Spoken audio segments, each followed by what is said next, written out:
Hello, everybody. Hi, guys. Happy Monday. Hope everybody's having a great start to the week and had a wonderful weekend. Yeah. We'll start streaming next week, too. I know you guys a lot are asking about it. Well, I'll set it up so it streams. Sorry about that. We're still right now just recording it and posting it to YouTube. But that way everything will be done the same way. Yeah, you can just log into YouTube and stream it and see it. Yes. So today we're here with our newest launch. Much anticipated. Yeah. Methylene Blue. Oh, okay. Right. In this adorable little container that you pop open. Yeah, and show how that breaks. You don't have to open it from the top. It just flips open, almost like some Band-Aid containers. You can do that, and then you can take a strip out. Super easy. Yeah. And then here's the foil wrap. So when they come in these thin little foil wraps, you open the foil, right? It just peels open. And just why not? Just for some viewing pleasure, let's just go ahead and drop that water soluble. Actually, it's really pretty. Water soluble fiber in the water. Yes.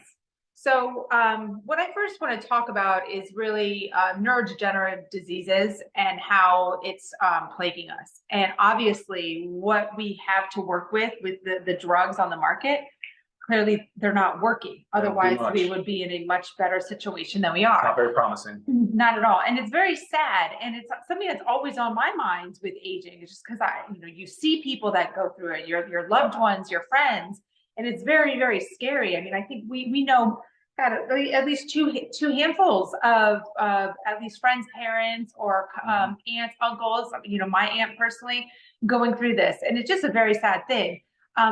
So when it comes to what goes on there, we talk about mitochondrial metabolism. You've heard us talk about mitochondria. Those are the powerhouses of our cells.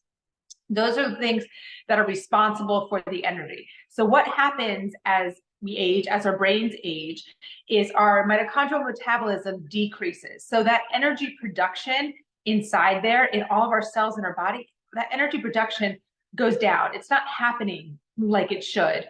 And that leads to, for simple cases, just memory loss, lack of focus. Sure. But then obviously our extreme cases, our dementia, our Alzheimer's, which Parkinson's. Are Parkinson's, all very, very, very prevalent and again, scary. Yeah. So the goal is to take supplements, do things helpful for our body, lifestyle medicines that can prevent that from happening.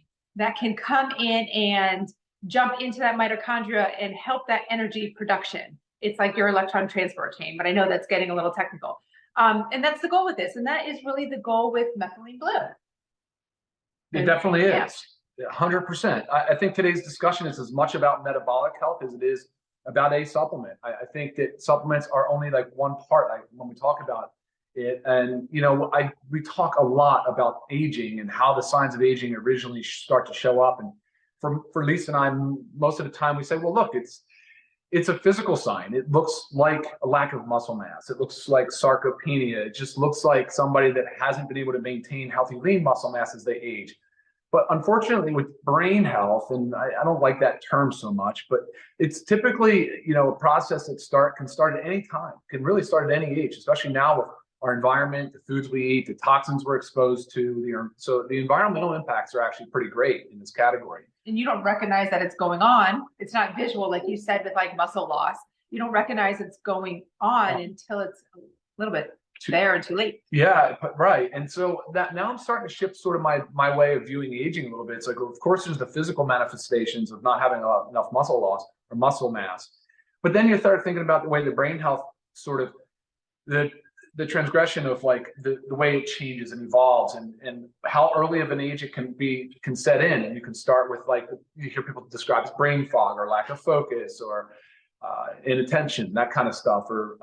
So anyway, that's really like, when I think about this discussion, I'm thinking metabolic health. And what does that even mean? She talked about mitochondria, she talked about electron transport chain, but really it's about like metabolism. Maybe we just can use that word as metabolic, so that we're thinking about the movement of energy and how our bodies derive energy, and specifically how our brain is using the energy that's created, and ways to optimize. With metabolism, I'm sure your first thought is like, we talk about, we want to increase our metabolism in our bodies so we can lose weight, right? that's increasing the energy production. So it's the same thing, but it's going inside, it's in the cell, right, on a cellular level. sure, yeah, exactly. So I think that's what we should do. I think we should talk a little bit about the way the mitochondria works, the way that our energy is moved. It's not created or destroyed. It's a transfer of energy, and the way that aging sort of starts to slow down that whole entire process. So Okay. all right, so cellular health. So think about the brain as being an energy demand center, a very high energy demand center, the brain and the heart. But the brain is only about 2% of our body weight, yet is about 20% of our energy consumption. And the brain also, along with the spinal cord, is considered the central nervous system. And there's an entire barrier, it's called the blood-brain barrier, that protects the central nervous system. And so what that does, it's designed so that toxic metabolites and things can't really easily cross it and get into the CNS. That's the whole idea. And we'll come back to that in a few minutes when we start talking about methylene blue and exactly how it works. But within the cells, just on a basic cellular level, we learned in like high school biology, I still learned the word powerhouse, but the mitochondria act as powerhouses. That's where the energy is transferred. It gets moved and it gets designed or put into a way that the body can use. So within the mitochondria, you actually have a process called the electron transport chain. And that's the process. And I'm going to use an analogy similar to like a train going down the tracks. So for cellular energy, typically it's glucose. For normal respiration energy, it'll use glucose. And it'll burn up the glucose and it'll create metabolites, which typically in this case are oxidants or free radicals. So a train is going down the tracks burning coal. Well, it's transferring its energy, it's making energy, and then it's creating toxic metabolites in the form of smoke. And so the body has a very big job of cleaning up this mess. And it's a constant mess that it's going through and cleaning up. And as we age, sometimes those systems start to break down.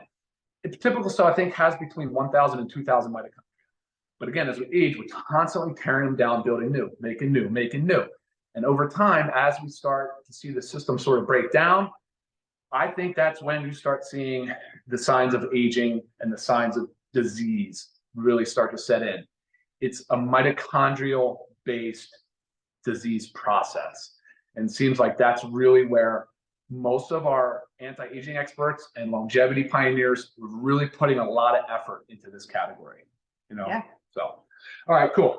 Let me see what I have for my notes. I think we can talk about methylene blue then. Now, Lisa, why don't we go into that? So, all right, first of all, guys, this came up with Lisa and I as we're talking. Do me a favor and be aware of your searches, your internet searches. You will find stuff out there that is not accurate. There's a lot of misinformation in this topic. So just don't, try to validate or verify the source of information that you're getting. Methylene blue has been around for over a century, probably 150 years or so. It was originally developed as a synthetic dye. It is in the form of a salt. It later was found, because the way that it was being used to dye slides and for microbiology, that they identified that it was killing viruses and bacteria. And eventually it was used as a treatment for malaria. So widely known for treating malaria. Scientists then started to really study this molecule significantly. I think the World Health Organization still has it listed as an essential medicine because of its utility. But what's cool about methylene blue is that it's a really small molecule, and it has both water-loving and fat-loving properties.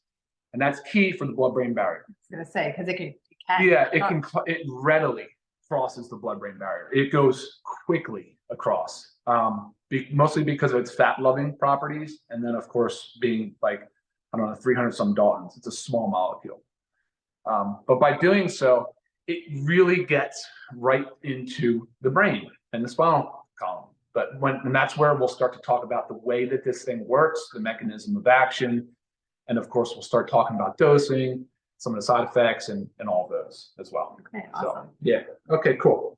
All right.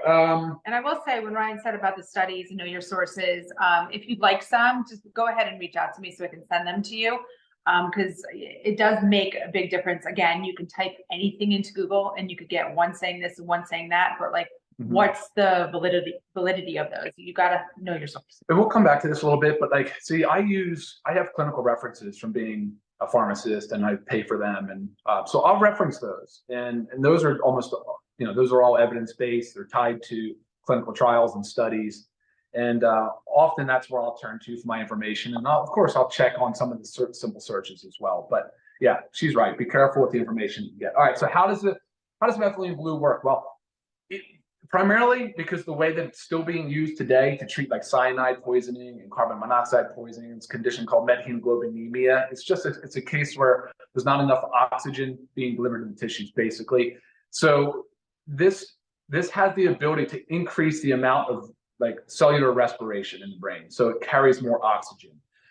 It can do that because of its ability to synthesize heme proteins. And if you look up heme and you look at the function of heme, you'll start to see and understand a little bit more about how this product works. Methylene blue is also a potent antioxidant as well. And going back to the idea of cellular respiration on that electron transport chain and using glucose, they do create toxic metabolites in the form of free radicals. So having that antioxidant highly concentrated in the brain is of benefit. Right. And that's always the Pac-Man analogy, right? It comes in and it eats those free radicals. Yeah. So what's very unique about methylene blue is it's considered a redox agent. It can kind of ping pong, it can flip its role pretty significantly. So within the mitochondria, there's a process called electron transport chain. It also goes by other names, citric acid cycle, Krebs cycle. But this is the chain that transfers energy, and it does so by using electrons. And so the fact that methylene blue is an electron donor is a really big deal. So it can actually donate electrons to electron transport chain. It can also recycle those electrons. That's its part in regulating and helping to to supplement the mitochondria to produce more energy. That's, all the bolder. Yeah. So obviously, with all of this being said, again, the name of the game here is we're focusing on the fact that it's highly concentrated in the brain and it's deeply involved in mitochondria and energy production. Yeah. So what does all that mean? So it's going to help us with all of the things that we've just talked about. So from an aging perspective, I know you were just looking at studies now that statistical significance with improvements in Alzheimer's, Parkinson's, so neurodegenerative diseases, still widely being studied and used. It helps with memory, focus, cognition. They say it out of the mental agility. They said you feel plugged in, a sense of focus. Right. All of these things are what people report after taking methylene blue. Sure. And some of these studies that I was just reading that were, from these doctors reporting that it just like stopped, the Alzheimer's in its tracks, the methylene blue. And it's just kind of crazy to like hear that such a strong point. Like, wow. And so I'd love to, again, share those with you guys if you're interested in that. But it's just so many promising benefits. And again, what we have our hands on from the medical system right now for brain health is just so limited, and it's just not working. It's not working. Not working. And it's killing. I mean, it's our caregivers are the ones that suffer most burden. So shout out to all you caregivers out there. I know how difficult that is on you. But we haven't even started seeing the real fallout, the pain from this, unfortunately, this growth of a chronic disease that we're seeing. So we've got to start doing a lot more about it. And look, hopefully methylene blue resonates with you. And if it does, great. But the point of today's conversation is just to share our thoughts on how this can possibly improve your mitochondrial health and potentially have a role in the things we're talking about. Right. So, all right, how do we take it? Let's talk about dosing. Let's talk about the best way to take methylene blue. Let's go to the thing and get some questions, and we'll see, because I get a lot of questions. So right now, first question, you want to answer? You want to go? Pharmaceutical grade.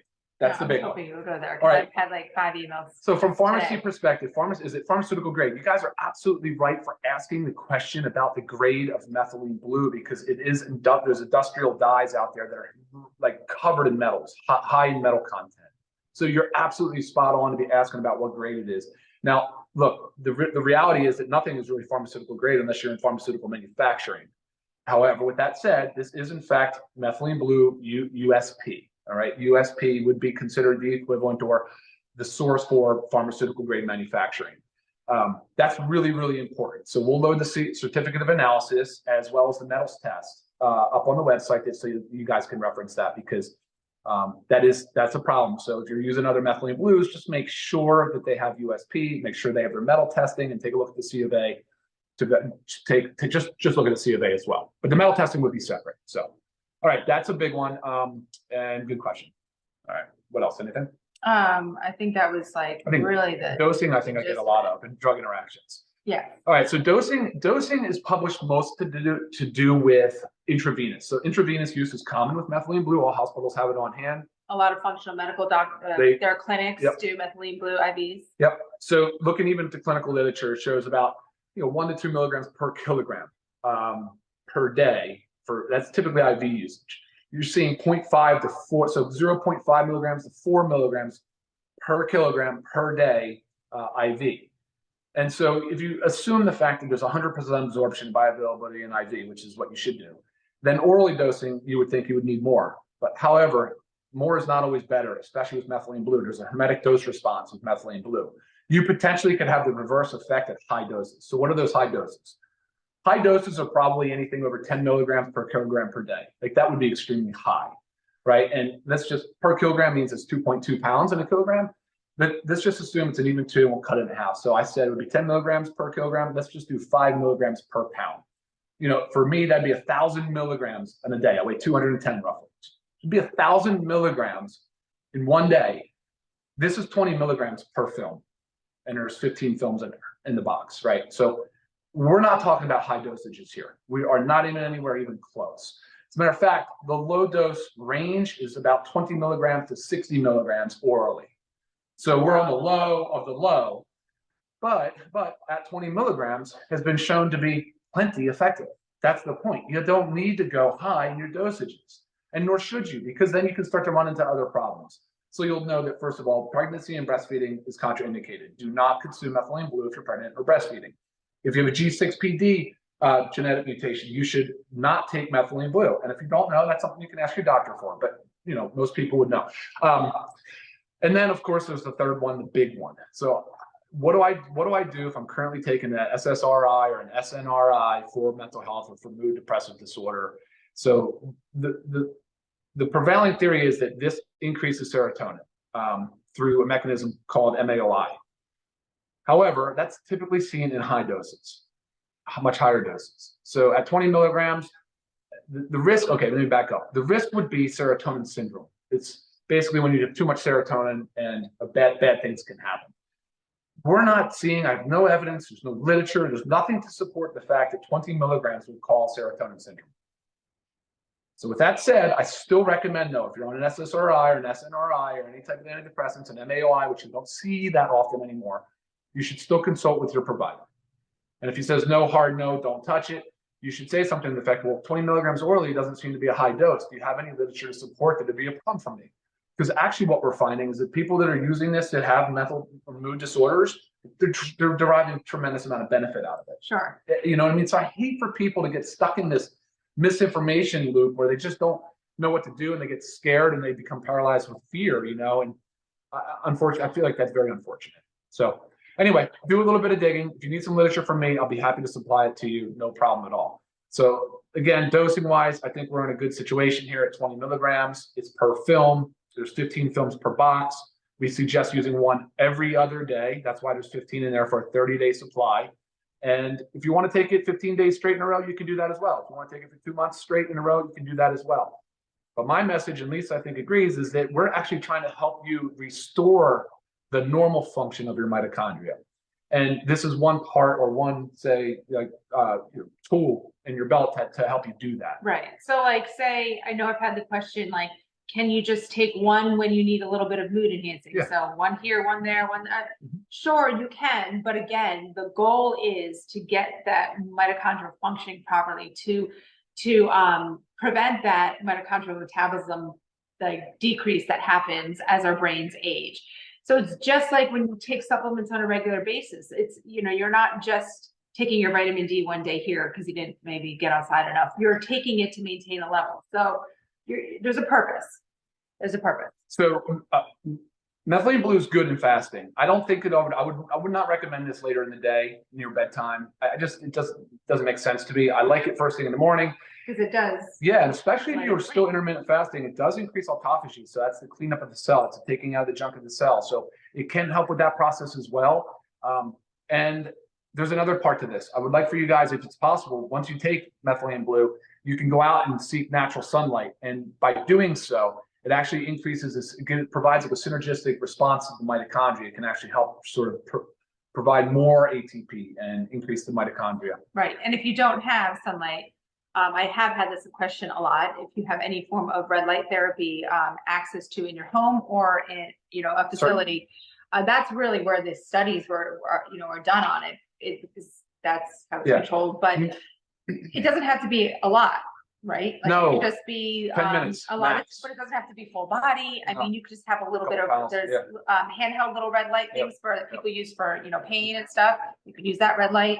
It's called photobiomodulation. That's the way that this photon energy from the sun or the light helps increase the cellular respiration and mitochondrial function. So definitely check that out. Within 30 minutes of taking it, go out, you can get 5, 15, 20 minutes of sunlight, just exposing your skin to it. And I think that's good for us as a whole anyway. Right. I mean, I honestly, personally, I love taking it before like a morning walk in the sun.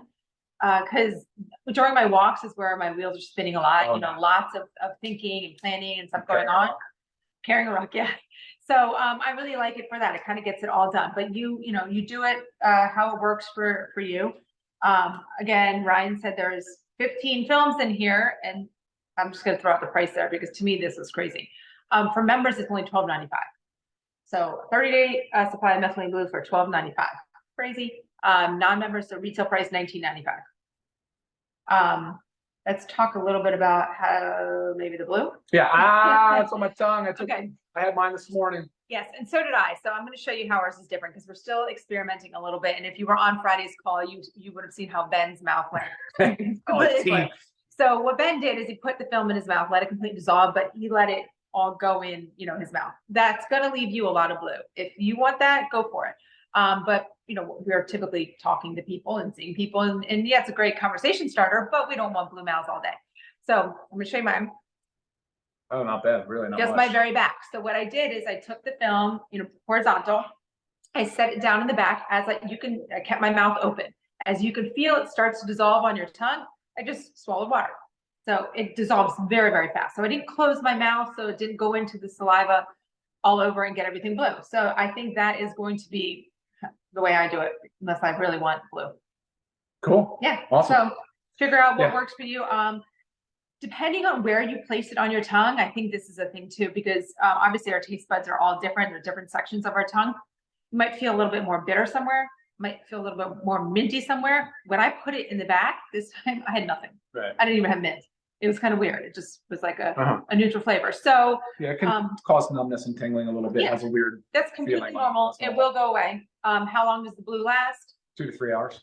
Depends on how you. No, the staining on your tongue. Yeah. I could think it can last all day. It depends on how it stains your tongue. I mean. And it can cause blue your urine to be green because the blue mixed with the typical yellow. Completely normal. Normal. Okay. Process. Will you pull up some Q&A, see if there's anybody here that has any questions? We're running long, but again, that was kind of a new launch. So this is recorded. Will be posted on our YouTube channel right after this.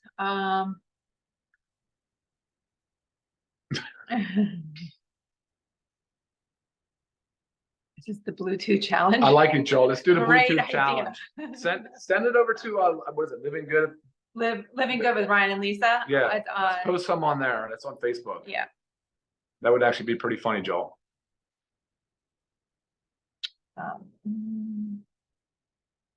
Okay. You answered that, but you said. Yeah. It's for Becky? Yes. Yeah. Hey, Becky. So you asked if you can take more if it's brief at the start. You don't need to. As a matter of fact, I'm encouraging people to seek out a more of a lifestyle approach to improving the mitochondrial function. But certainly, you could take this more than once a day. The oral suggested dose that I found on the clinical to deal with ifosfamide poisoning is like 50 milligrams 6 times a day. That's 300 milligrams orally. We're only talking about 20 milligrams of film. So if you did, and by the way, you can cut them in half. You could do 10 milligrams at a time. You could do 20 twice a day, 40. You figure out what works for you. Is there any? I don't know. This is. There is quite a bit out there. I suggest you do some searching with how this product relates to autism, because we're showing there's obviously that's being studied as well. Yeah, we did stir the cup. So you're not drinking this in water. You can. Yeah, people ask if you want to drink it, you can drink it. You can put it in a few ounces of water. Having like blue smile. I don't see, but if you just did it in a few ounces of water, not as much as this, you could I don't know. I haven't done it, but maybe I will, and I'll report back. But or you guys can let me know. Right. But it's water soluble fiber. If you notice the ingredients, it's really minimal. It's kind of neat the way that the films work and the way that they're formulated.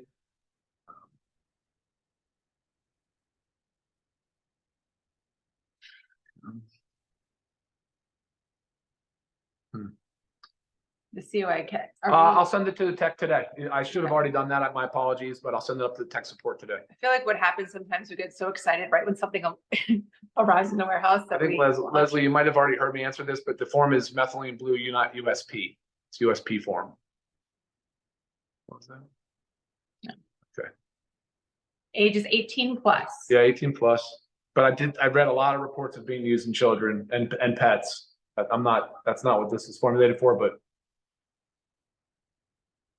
So Judy, that's an interesting one. So the question is it similar to NAD? Well, I mean, NAD, of course, if you research, it is involved in the electron transport chain, but NAD is another one where you could potentially upregulate. Your body could build a tolerance to it. With methylene blue, that's not the case. NAD is also very difficult to get in the form of NAD. So you'd either have to do it in injection and IV, but not really bioavailable orally. But good question, because NAD is a big part of the mitochondrial health. Yes, we talked about helping with memory loss. Memory, big thing with memory. This is a question I got. Yeah, I'll come back on that. Yeah, I don't see any real contraindications as far as age goes for elderly. Actually, it's being used now in advanced stages of people that have neurodegenerative diseases. So you're seeing it used in the elderly. I did answer that question from Riley about interactions with Zoloft. I would say just go back and listen to the Zoom if you missed that part, but not at this dose. I'm not concerned about it, but I still tell you that you should seek out approval from your medical provider, just because I think it's prudent.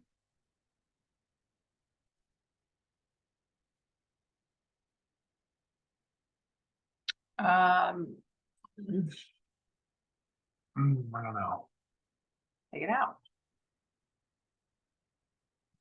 Oh, question about the dentures. Will it stay in the dentures? That's a dentist question. Maybe you can ask. I don't know. Maybe they'll have an answer for that for you. There are no adjustments. So there's a question from Lottie about how could be. Do you have to change the dose if your kidneys are compromised? I should know that answer, and I don't. I didn't think there was any dosage adjustments for like renal insufficiency. I will look at that though. Let me get back to you on any dosage adjustments or contraindications with kidney disease. Yeah, Sarah, I think you should get doctor approval because there's other meds on board that could interact. Yes. The blue tongue can last all day depending on how you apply it, whether the back of the tongue or the front of the tongue.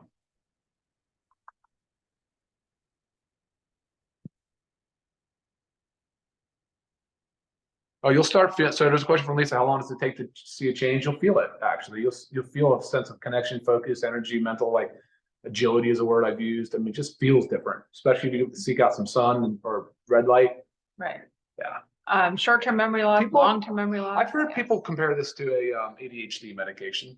People have actually made that analogy that they felt like as if they were taking something for focus. Yes, half a strip every day is okay. You would still want to cycle on and off. If you did a half and so just cut it in half, you did 10 milligrams, I would still say, well, do 15 days on, 15 days off, or 30 days on, 30 days off.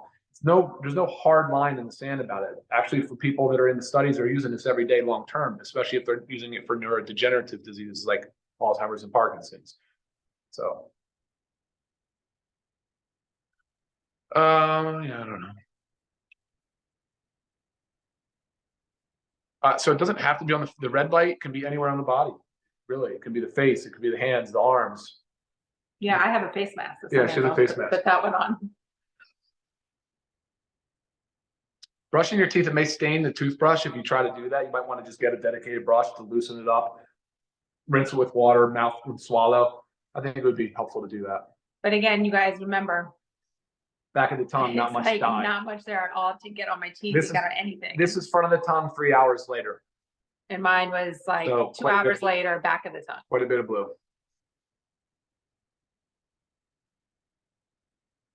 Michelle, USP is added on the website, I think, or it should be on the. You'll see it on the actual back of the box in the ingredients. Which is also on the website. Yeah.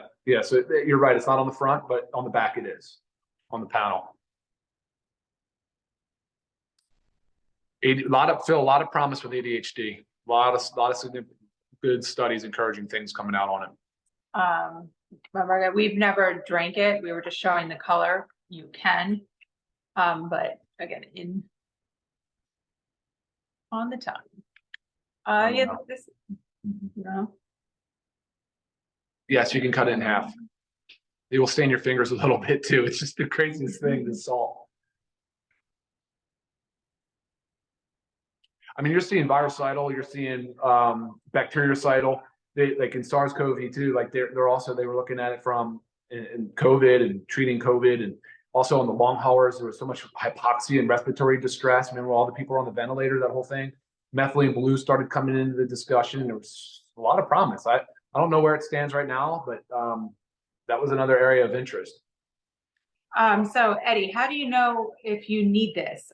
So you have to think that everybody needs this, because what happens, how we just described about mitochondrial metabolism and what goes on, that is happening to everybody as we age. And of course, lifestyle things affect that, whether it goes slower or faster.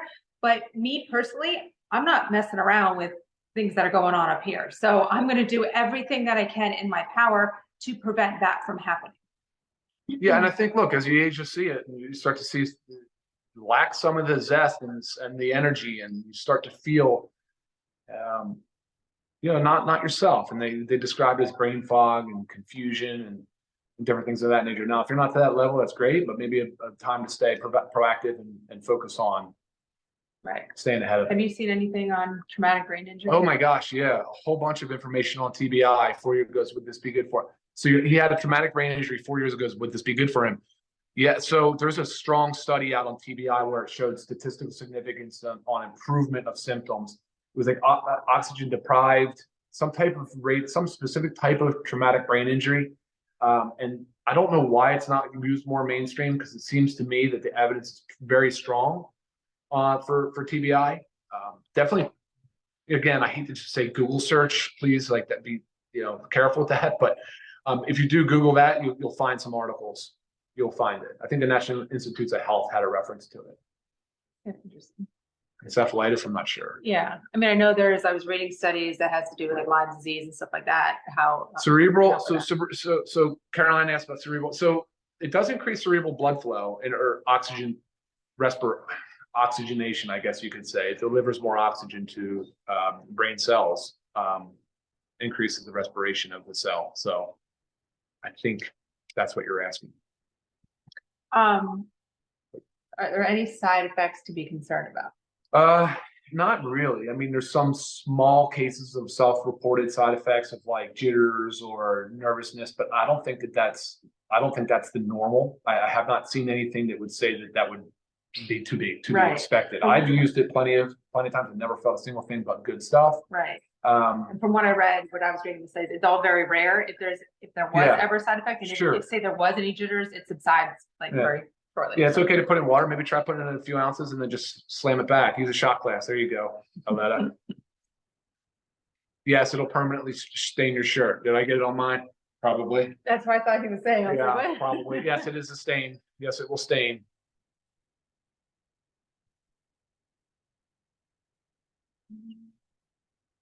A lot of questions, guys. I appreciate all the engagement. Thank you. I would say if you're going to put it in water, just drink it solo. Yeah, I don't think you want to sip on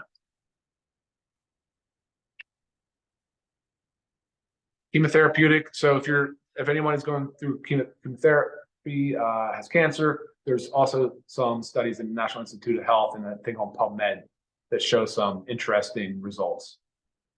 Does it need to be taken away from any medications? So high blood pressure is an interesting one. If you have uncontrolled hypertension, so high numbers that are uncontrolled without medication or even with medication you're uncontrolled, you should not be taking methylene blue. You really shouldn't be taking any supplement. You should be seeking professional help to manage your blood pressure. We've talked about that in other Zooms. Please watch our one on hypertension. because you've got to manage your blood pressure. As a matter of fact, Lisa, you know this, that high blood pressure will contribute to mental decline pretty significantly and possibly put you at risk for a stroke. Yes. Barry's just asking my placement again. So she doesn't have a blue tongue, so I just took it horizontally and I just put it on the very back, kept my mouth open. I'm telling you, it takes like a second for you to start to feel it dissolve. Once I did that, I just chugged water. And it's going to take practice, Barry. You're going to, I mean, I hate to say it, you might have to have that significantly blue mouth for a few times until you figure out what works best for you.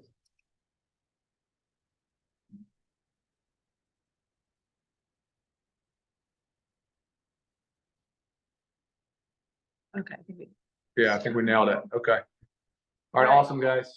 Yep. Any That's other it. questions? You know how to reach us. But we have, we're at 30 Yeah. minutes. Wow. Sorry to keep you all so long. I just hope this was informative enough for you and answers a lot of your questions and concerns.